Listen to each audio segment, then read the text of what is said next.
ನಿಮಗೆ ಸುಮ್ಮನೆ ಕಂಪ್ಯಾರಿಸನ್ ಕೊಡ್ತಾ ಇದ್ದೀನಿ. ಕೇರಳದಲ್ಲಿ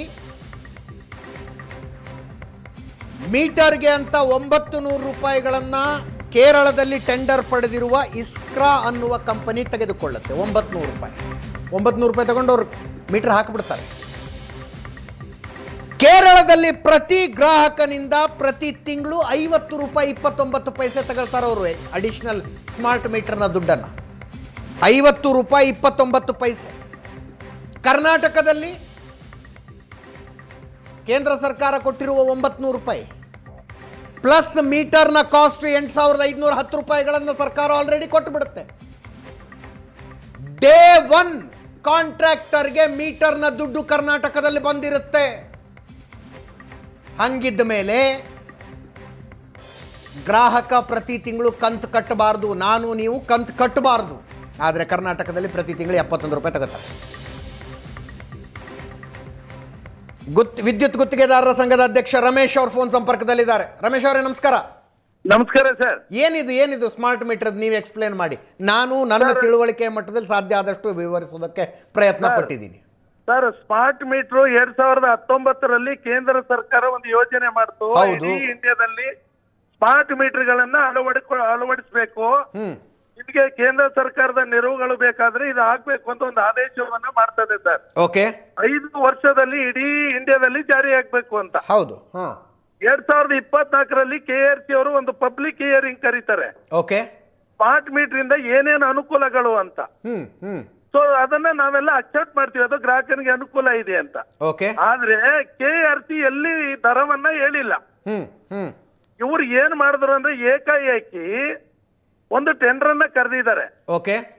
ಟೆಂಡರ್ನ ಕರೆದು ಈ ಟೆಂಡರ್ ಅಲ್ಲಿ ಯಾರು ಮಾಪಕ ತಯಾರಿಕೆಗಳು ಇದಾವೆ, ಸ್ನೈಡರ್ ಇರ್ಬೋದು, L&T ಇರ್ಬೋದು, HPL ಇರ್ಬೋದು, GNS ಇರ್ಬೋದು, ಇವ್ರು ಯಾರು ಟೆಂಡರ್ ಅಲ್ಲಿ ಭಾಗವಹಿಸಿದ ಮಟ್ಟಿಗೆ ಕಂಡೀಷನ್ ಹಾಕ್ತಾರೆ. ಯಾರು ಭಾಗವಹಿಸಬಾರ್ದು ಹಂಗಿರ್ತಾವ ಕಂಡೀಷನ್. ಹೌದು, ಕಂಡೀಷನ್ ಹಾಕ್ತಾರೆ. ಇವ್ರು ಏನ್ ಕಂಡೀಷನ್ ಹಾಕಿದಾರೆ ಅಂದ್ರೆ 8 ಲಕ್ಷಕ್ಕಿಂತ ಹೆಚ್ಚಿನ ಮೀಟರ್ ಗಳನ್ನ ಬದಲಾವಣೆ ಮಾಡಿರುವಂತ ವ್ಯಕ್ತಿ ಎಲಿಜಿಬಲ್ ಅಂತ ಹಾಕ್ತಾರೆ. 8 ಲಕ್ಷ ಮೀಟರ್ ಬದಲಾವಣೆ ಮಾಡಿರ್ಬೇಕು ಆಲ್ರೆಡಿ ಅವರು. ಹೌದು. ಅದು ಯಾವಾಗ ಅಂದ್ರೆ ಸರ್, ಹಿಂದೆ ಡಿಜಿಟಲ್ ಮೀಟರ್ ಹಾಕಿದ್ರು. ಓಕೆ. ಸರ್ಕಾರದ ವತಿಯಿಂದ ಡಿಜಿಟಲ್ ಮೀಟರ್ ನ ಚೇಂಜ್ ಮಾಡಿದ್ರು. ಹೌದು. ಆ ಮೀಟರ್ ನ ಲೇಬರ್ ಕಾಂಟ್ರಾಕ್ಟ್ ಇವ್ರು ಕೊಟ್ಟಿದ್ದಾರೆ. Okay okay okay. ಅದು ಇಡೀ ಇಂಡಿಯಾದಲ್ಲಿ ಇವರಿಬ್ಬರೇ ಕ್ವಾಲಿಫೈ ಇರೋದು. ಒಂದು ರಾಜಶ್ರೀ ಎಲೆಕ್ಟ್ರಿಕಲ್, ಇನ್ನೊಬ್ರು ವಿಜಯಪುರದವರು. ಓಕೆ. ಸೊ ಆ ಕ್ವಾಲಿಫಿಕೇಶನ್ ಮೇಲೆ ಬೇರೆ ಯಾರು ಎಲಿಜಿಬಲ್ ಇಲ್ಲ. ಇದು ಒಂದು ಸರ್.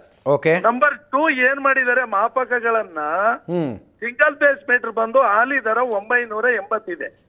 980 ರೂಪಾಯಿ ಈಗ ಡಿಜಿಟಲ್ ಮೀಟರ್ ಕಾಸ್ಟ್ ಇದದು. Okay okay. ಈಗ ಅದನ್ನ 4,998 ರೂಪಾಯಿ ಅಂದ್ರೆ 5,000 ರೂಪಾಯಿ ಮಾಡಿದ್ದಾರೆ. ಅಂದ್ರೆ ಸಿಂಗಲ್ ಫೇಸ್ಗೆ.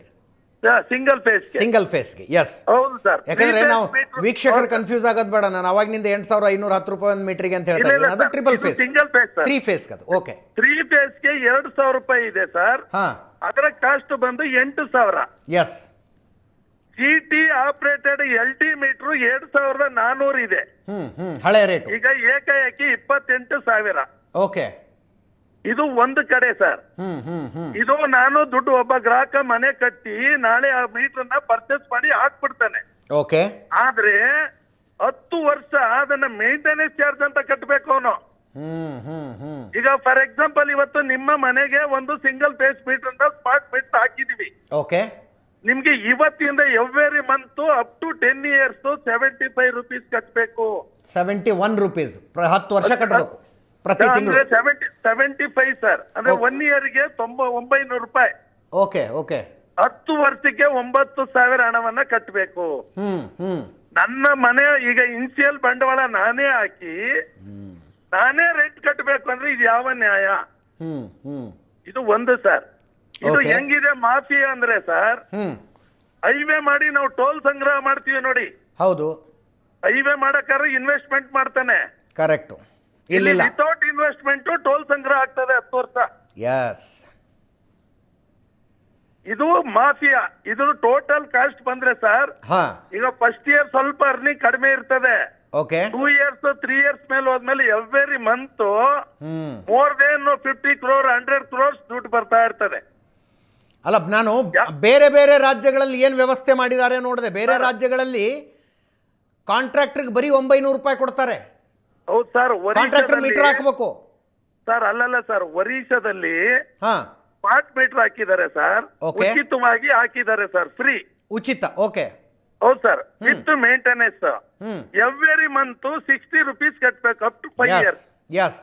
ಅಲ್ಲ ಫ್ರೀ ಅಂದ್ರೆ ರಮೇಶ್ ಅವರೇ, ಕೇಂದ್ರ ಸರ್ಕಾರ 1 ಮೀಟರ್ಗೆ 900 ರೂಪಾಯಿ ಕೊಡುತ್ತೆ. ಹಾ, ಆ ಹೌದು 900 ಕಾಂಟ್ರಾಕ್ಟರ್ಗೆ ಕೊಡ್ತಾರೆ.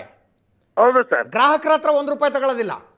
1 ರೂಪಾಯಿ ಇಲ್ಲ, ಬಟ್ ಮನೆಗೆ ಫ್ರೀಯಾಗಿ ಮೀಟರ್ ಬಂತು. ಮೀಟರ್ ಬಂತು. 60 ರೂಪಾಯಿ ಮೇಂಟೆನೆನ್ಸ್ ಚಾರ್ಜ್ ಅಂತ. 60 ರೂಪಾಯಿ ಮೇಂಟೆನೆನ್ಸ್ ಇದೆಯಲ್ಲ, 10 ವರ್ಷ ತಗೋಬೇಕು ಅವರು. ಇಲ್ಲ ಇಲ್ಲ, ಓನ್ಲಿ 5 years ಒರಿಸ್ಸಾದಲ್ಲಿ. ಓನ್ಲಿ 5 years ಒರಿಸ್ಸಾದಲ್ಲಿ. ಓಕೆ. ಹೌದು ಸರ್. ಅದೇ Okay. ನಾವು ಗುಜರಾತ್ ಮಹಾರಾಷ್ಟ್ರ ಹೋದ್ರೆ 2400 rupees ಪರ್ಚೇಸ್ ಮಾಡಿ ಮೀಟರ್ ಹಾಕಿದ್ರೆ no maintenance charge. Okay okay okay full ಉಚಿತ ಅಲ್ಲಿ. ಓಕೆ. ಅದೇ ಇನ್ನೂ ಒಂದು ಸ್ಟೇಟ್ ಆದ್ರೆ ಮೀಟರೇ ಫ್ರೀ ಬರಬೇಕು ಅಂದ್ರೆ 62 ರೂಪಾಯಿ 30 ಪೈಸೆ ಕಟ್ಟಬೇಕಂತೆ ತಿಂಗಳಿಗೆ ಗುಜರಾತಲ್ಲಿ. ಸರ್, ಇವತ್ತು ಗ್ಲೋಬಲ್ ಟೆಂಡರ್ ಓಪನ್ ಆಗಿ ಕರೆದ್ರೆ ಸರ್, ಹಾ 1000 ರೂಪಾಯಿಂದ 1800 ರೂಪಾಯಿಗೆ ಮೀಟರ್ ಕೊಟ್ಟು ಉಚಿತವಾಗಿ ಮೇಂಟೈನ್ ಮಾಡಕ್ಕೆ ಜನ ರೆಡಿ ಇದ್ದಾರೆ. ಇವರು ಟೆಂಡರ್ಗೆ ಬೇರೆಯವ್ರು ಬರದೇ ಇರೋಂಗ್ ಮಾಡಿಟ್ಟಿದ್ದಾರೆ. ಈಗ ನೋಡಿ, ಅದೇನೆ ಸುಮಾರು 6 ರಿಂದ 7 ಸ್ಟೇಟ್ಗಳಲ್ಲಿ ಅದಾನಿ ಗ್ರೂಪ್ ಅವರು ಇನ್ಶಿಯಲಿ ಹಾಕ್ಬಿಟ್ಟು ವಿತೌಟ್ ಮೇಂಟೆನೆನ್ಸ್ ಮಾಡ್ತಾ ಇದ್ದಾರೆ. ಓಕೆ. ದೊಡ್ಡ ದೊಡ್ಡ ಕಂಪ್ನಿ ಅವರು. ಇವರು ಅವ್ರಿಗೆ ಯಾರಿಗೂ ಕೊಡ್ನೇ ಇಲ್ಲ, ಅವ್ರು ಯಾರಿಗೂ ಮಾಹಿತಿನೇ ಇಲ್ಲ. ಓಕೆ.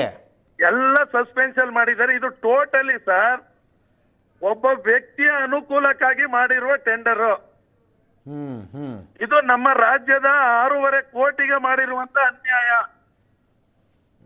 ಇಲ್ಲಿ ಒಂದು ಲೆಕ್ಕ ಇದೆ ನನ್ನ ಮುಂದೆ. ಟೋಟಲ್ ಒಂದು 15,000 ಕೋಟಿ ಗೋಲ್ಮಾಲ್ ಅನ್ನಿಸ್ತಾ ಇದೆ, ಬಡ್ಡಿ ಸಮೇತ ಲೆಕ್ಕ ಹಾಕಿದ್ರೆ. ಇನ್ನೊಂದು 3 years ಹೋದ್ರೆ ಸರ್, ಆಮೇಲೆ ಇನ್ನೊಂದು ತಿಳ್ಕೊಳ್ಳಿ ಸರ್, ವೆರಿ ಲಾಜಿಕ್. ಇದು ನಾವು ಪರ್ಚೇಸ್ ಮಾಡೋದಕ್ಕೆ ಈಗ ಮೇಂಟೆನೆನ್ಸ್ ಚಾರ್ಜ್ ಅಂತಿದೆ. ಓಕೆ. ಫ್ಯೂಚರ್ ಅಲ್ಲಿ ಎಕ್ಸಿಸ್ಟಿಂಗ್ ಮೀಟರ್ ಸರ್ಕಾರ ಚೇಂಜ್ ಮಾಡ್ತದೆ. ಹೌದು. ಆಗ ಈ ಮೇಂಟೆನೆನ್ಸ್ ಚಾರ್ಜ್ ಎಲ್ಲಕ್ಕೂ ಬರ್ತದೆ. ಕರೆಕ್ಟ್. ಇನ್ 2 yearsಗೆ 1 ಕೋಟಿ ಇರ್ಬೋದು, 50 ಲಕ್ಷ ಮೀಟರ್ ಇರ್ಬೋದು, 1 ಕೋಟಿ ಆಗ್ಬೋದು. ಅದನ್ನ ನೀವು 75 rupees ಕೌಂಟ್ ಮಾಡ್ಕೋಗಿ. ಓಕೆ. ಸೊ ಈಗ ಎಕ್ಸಿಸ್ಟಿಂಗ್ ಮೀಟರ್ ಚೇಂಜ್ ಇಲ್ಲ, ಹೊಸದಾಗಿ ಯಾರು ತಗೋತಾರ ಅವ್ರಿಗೆ ಮಾತ್ರ ಇದು. ಹೌದು ಸರ್, ಸುತ್ತೋಲೆ ಕ್ಲಿಯರ್ ಆಗಿತ್ತು ಸರ್. ಓಕೆ. ಫಸ್ಟ್ ನೀವು ಎಕ್ಸಿಸ್ಟಿಂಗ್ ಚೇಂಜ್ ಮಾಡಬೇಕು. ಸರ್ಕಾರದ ಕಟ್ಟಡಗಳು, ಹೌದು, ಸ್ಟ್ರೀಟ್ ಲೈಟ್ಸ್ಗಳು, ಕುಡಿಯುವ ನೀರಿಗೆ ಈ ಮಾಪಕಗಳನ್ನು ಅಳವಡಿಸಿ ಅದನ್ನ ನೀವು ಸಾಫ್ಟ್ವೇರ್ ಡೆವಲಪ್ ಮಾಡಿ ಅದನ್ನ ಮೇಂಟೈನ್ ಮಾಡಿ 1 year. ಅದಾದ ನಂತರ ನೀವು ಗ್ರಾಹಕರಿಗೆ ಹಾಕಿ ಅಂತ ಹೇಳಿರೋದು. ಇದನ್ನ ನಾವು ಹಲವಾರು ಬಾರಿ ಕಣ್ಸಿದೀವಿ, ಹಲವಾರು ಬಾರಿ ಮನವಿಯನ್ನ ಕೊಟ್ಟಿದೀವಿ. ಏನಂತಾರೆ? ಏನಂದಾಗ ಇಲ್ಲಪ್ಪ ಅದು ಟೆಂಡರ್ ಆಗಿದೆ, ಸೆಂಟ್ರಲ್ ಗೌರ್ಮೆಂಟ್ ಸಿಎ ರೆಗ್ಯುಲೇಷನ್ ಅಂತಾರೆ. ಸಿಎ ರೆಗ್ಯುಲೇಷನ್ ನಾವೇನು ಮಾಡಕ್ಕಾಗಲ್ಲ ಅಂತಾರೆ. ಆಮೇಲೆ ನಾನು ಇನ್ನೊಂದು ಎಕ್ಸಾಂಪಲ್ ನಾನು ಕೇಳಿದೆ. ನಾನು ಮೊನ್ನೆ ಮಂತ್ರಿಗಳ ಹತ್ರ ಒಂದು ಚರ್ಚೆ ಮಾಡಿದೆ. ಸರ್, ಒಬ್ಬ ಗ್ರಾಮೀಣ ಪ್ರದೇಶದಲ್ಲಿ 1 ಕಿಲೋವ್ಯಾಟ್ ಎಲ್ಲೋ ಒಂದು ಮನೆ ಕಟ್ಟಿದ್ದಾನೆ, 1 ಕಿಲೋವ್ಯಾಟ್ ಲೋನ್ ತಗೋತಾನೆ. ಅವನಿಗೆ 2 MMD ಬಂದು 350 ರೂಪಾಯಿ 2 MMD ಇರ್ತದೆ, 980 ಮೀಟರ್ ಇದೆ, 500 rupees ನಿಮ್ದು ಅಗ್ರಿಮೆಂಟ್ ಪೇಪರ್ ಇದೆ.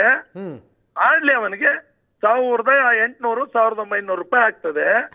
ಆಸ್ ಎ ಕಾಂಟ್ರಾಕ್ಟ್ ನನ್ನ ಪ್ರೊಫೆಷನಲ್ ಫೀಸು 500 ರಿಂದ 750 ರೂಪಾಯಿ ನಾನು ಪ್ರೊಫೆಷನಲ್ ಫೀಸ್ ತಕಂದ್ರೆ 2,500 ರಿಂದ 3,000ಗೆ ಅವನಿಗೆ ವಿದ್ಯುತ್ ಸಂಪರ್ಕ ಬರ್ತಾ ಇದೆ, ಕನೆಕ್ಷನ್ ಬಂತು. ನೀವು ಏಕಾಏಕಿ ಮೀಟರ್ ಕಾಸ್ಟೇನೆ ಇನ್ ಅಡಿಷನ್ 4,000 ಹಾಕಿದ್ರೆ ಏನ್ ಮಾಡ್ಬೇಕು ಅಂತ ಕೇಳಿದೆ.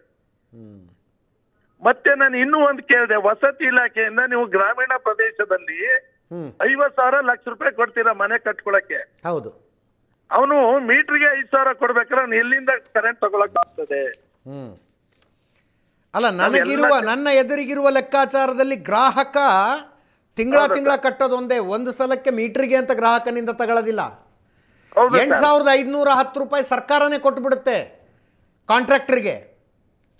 ಆ ದುಡ್ಡನ್ನ ಸರ್ಕಾರದ ಖಜಾನೆಯಿಂದ ತೆರಿಗೆದಾರರ ದುಡ್ಡಿನಲ್ಲಿ ಕೊಟ್ಟ ನಂತರವೂ ಕೂಡ ಬೇರೆ ಯಾವ ರಾಜ್ಯದಲ್ಲೂ ಇಲ್ಲ, ಅದು ಕರ್ನಾಟಕದಲ್ಲಿ ಮಾತ್ರ ಇರೋದು. ಇಲ್ಲ ಸರ್, ಇಲ್ಲ ಕನ್ಫ್ಯೂಷನ್. ಮೀಟರ್ ಇವಾಗ ಪರ್ಚೇಸ್ ಮಾಡೋದು ಗ್ರಾಹಕನ ಹಣದಿಂದ ಪರ್ಚೇಸ್ ಮಾಡಬೇಕು ಸರ್. ಓಕೆ. ನಿಮ್ದು ನಾವು ಒಂದು ಮನೆ ಕಟ್ಟಿದೀರಾ, ನಾಳೆ ನಿಮಗೆ ಒಂದು 6 ಕಿಲೋವ್ಯಾಟ್ ಲೋಡ್ ಬೇಕಿದೆ ಅನ್ಕೊಡಿ ನಿಮ್ ಮನೆಗೆ. ಓಕೆ. ಸೊ ಆವಾಗ 3 ಫೇಸ್ ಮಾಪಕಕ್ಕೆ 8,000 ನೀವೇ ಇನ್ವೆಸ್ಟ್ಮೆಂಟ್ ಮಾಡಬೇಕು. ಓಕೆ. ಓಕೆ. ಓನರ್ ಇನ್ವೆಸ್ಟ್ಮೆಂಟ್ ಮಾಡಬೇಕು. ಓಕೆ. ಇನ್ವೆಸ್ಟ್ಮೆಂಟ್ ಮಾಡಿ ಪ್ಲಸ್ ಮೇಂಟೆನೆನ್ಸ್ ಕಾಸ್ಟ್ ಅನ್ನ ಎವ್ರಿ ಮಂತ್ ಎಲೆಕ್ಟ್ರಿಕ್ ಬಿಲ್ ಅಲ್ಲಿ ಕಟ್ಟಬೇಕು. 71 ರೂಪಾಯಿ ಒಂದು ತಿಂಗಳಿಗಂತೆ. ಹೌದು ಸರ್. ಹಾ. ಇದು ಏನಾಗಿದೆ ಅಂದ್ರೆ ಸರ್ಕಾರದ ದುಡ್ಡು ಏನು ಹೋಗಲ್ಲ ಇಲ್ಲಿ. ಇಲ್ಲಿ ಹೋಗೋದು ಗ್ರಾಹಕನ ದುಡ್ಡು.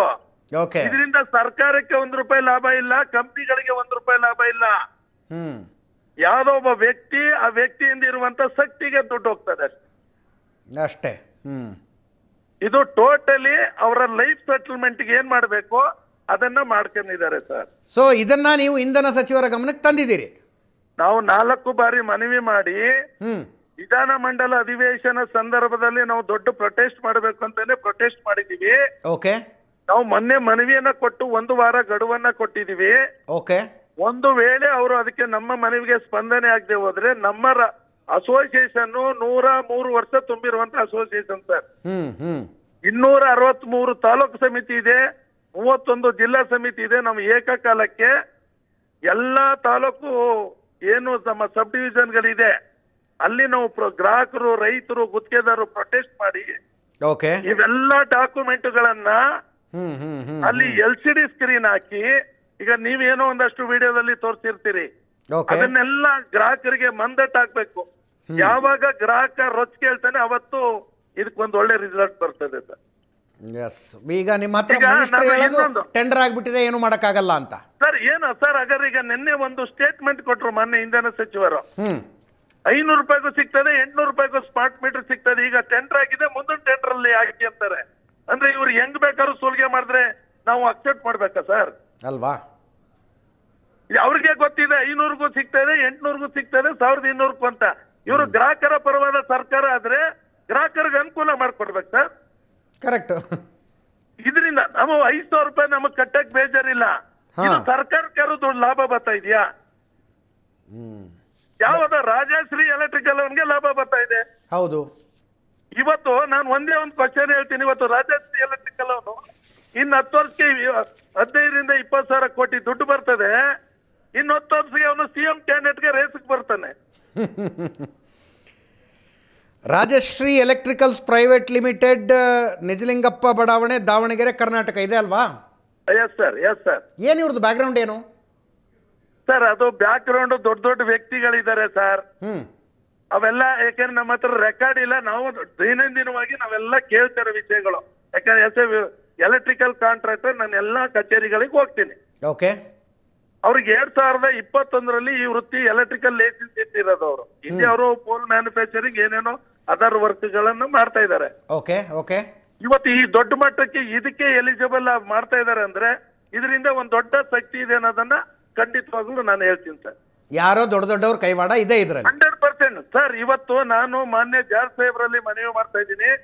ಈ ರಾಜ್ಯದ ಗ್ರಾಹಕರ ಹಿತಾಸಕ್ತಿ ಇದ್ದು ಇಂಧನ ಇಲಾಖೆ ಮೇಲೆ ಅವರಿಗೆ ವಿಶೇಷವಾದ ಅಭಿಮಾನ ಇದ್ರೆ ಸಂಪೂರ್ಣವಾಗಿ ತನಿಖೆ ಮಾಡ್ಲಿ, ಇಡೀ ಒಂದು ಕಮಿಟಿ ನೇಮಕ ಮಾಡ್ಲಿ, 16 ಸ್ಟೇಟ್ ಗಳಿಗೆ ಹೋಗಿ ಪ್ರವಾಸ ಮಾಡ್ಕೊಂಡು ಬಂದು ರೆಕಾರ್ಡ್ ತಗೊಂಡ್ಬರ್ಲಿ, ಅದಾದ ನಂತರ ಜಾರಿ ಮಾಡ್ಲಿ ಸರ್. ಇದು ಈ ಸರ್ಕಾರ ರಾಜ್ಯದ ಗ್ರಾಹಕರಿಗೆ ಮಾಡುವಂತ ಅನುಕೂಲ.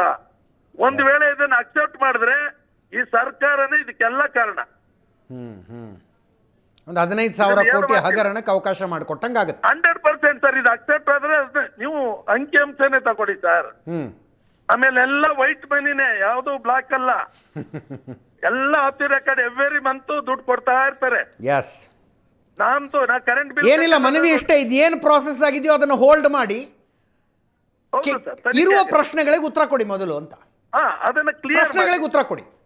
ಈಗ ನಿಮ್ ಮೀಡಿಯಾ ಮುಖಾಂತರನೇ ಬಂದು, ಹೌದು, ಈಗ ಒರಿಸ್ಸಾದಲ್ಲಿ ಯಾಕೆ ಕೊಟ್ಟಿದ್ದಾರೆ, ಗುಜರಾತ್ ಅಲ್ಲಿ ಏನ್ ಕೊಟ್ಟಿದ್ದಾರೆ, ಮಹಾರಾಷ್ಟ್ರದಲ್ಲಿ ಏನ್ ಕೊಟ್ಟಿದ್ದಾರೆ, ಡೆಲ್ಲಿಲಿ ಏನಿದೆ, UP-ಲಿ ಏನಿದೆ? ಬೇಡ ಬೇಡ ಸರ್, ಕಾಂಗ್ರೆಸ್ ಆಡಳಿತದ ರಾಜ್ಯಗಳಲ್ಲಿ ಮಾಡಿರೋ ಹಂಗೆ ಇಲ್ಲೂ ಮಾಡ್ಬಿಡ್ಲಿ. ಅಲ್ಲಿ ಮಾಡ್ಲಿ. ಈಗ ಸರ್ ಫಾರ್ ಎಕ್ಸಾಂಪಲ್ ತೆಲಂಗಾಣದಲ್ಲಿ ಏನ್ ಮಾಡಿದ್ದಾರೆ, ಆಂಧ್ರದಲ್ಲಿ ಏನಿದೆ, ತೆಲಂಗಾಣದಲ್ಲಿ ಏನಿದೆ, ಹಂಗಾರು ಮಾಡ್ಲಿ. ತಮಿಳ್ನಾಡಲ್ಲಿ ಏನಿದೆ, ಕೇರಳದಲ್ಲಿ ಏನಿದೆ? ನೋಡೋಣ ರಮೇಶ್ ಅವರು, ಇದನ್ನ ಇಲ್ಲಿಗೆ ಬಿಡೋದಿಲ್ಲ. ನಾನು ಒಂದೇ ಒಂದು ಮನವಿ ಸರ್, ನಿಮ್ಮ ಮಾಧ್ಯಮದ ಮುಖಾಂತರ ಮಾನ್ಯ ಇಂಧನ ಸಚಿವರಲ್ಲಿ ಮನವಿ ಮಾಡ್ತಾ ಇದ್ದೀನಿ.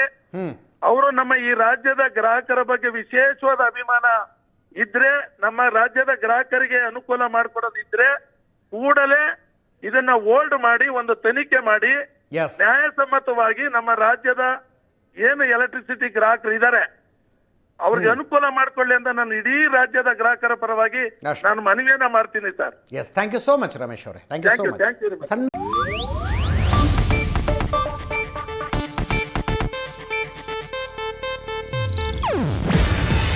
ಇದು ಏಷ್ಯಾನೆಟ್ ನ್ಯೂಸ್ ನೆಟ್ವರ್ಕ್ ಪ್ರಸ್ತುತಿ.